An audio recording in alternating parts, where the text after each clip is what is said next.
Respetuhin na lang natin kung ano yung gusto niya sa ngayon. Huwag ka na makialam dito, Jordan. Ibubukin mo kami dito sa gate. Ang susunod na programa ay rated PG. Ito ay nangangailangan ng patnubay at gabay ng magulang para sa mga batang manonood.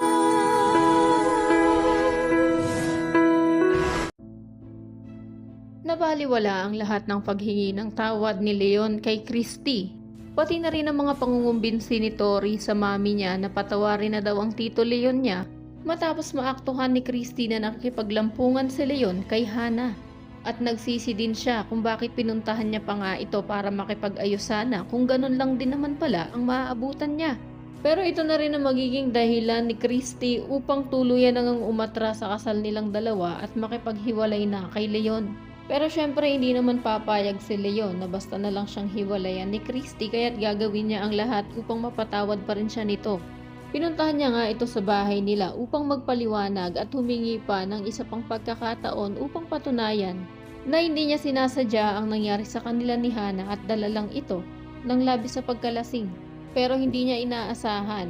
Nasa araw pa lang yun ay ang araw din ni Jordan para bisitahin si Tori at makabanding ang anak.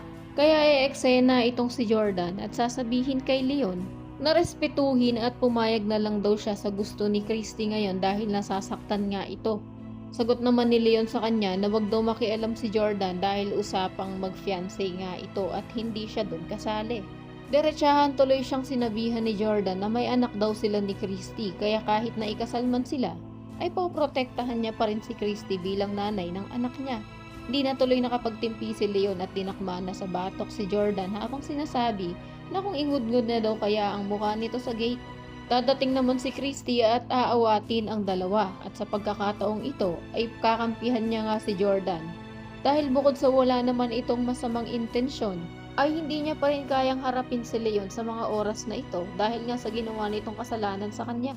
Pero gayon pa man ay makikisingit na naman si Christy at papayuhan ang anak niya na wag daw baliwalain ang mga pinagdaanan nila ni Leon dahil lang bumalik ang kanyang ex.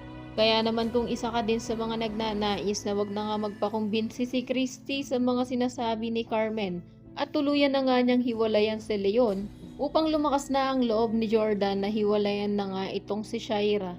Pagkat may pag-asa pa palang magkabalikan silang dalawa ni Christy ay i-click lamang ang like at subscribe button. Maaari ka rin mag-iwan ng komento sa ibaba para sa iyong mga salubin at suwestyon. Maraming salamat sa iyong panonood.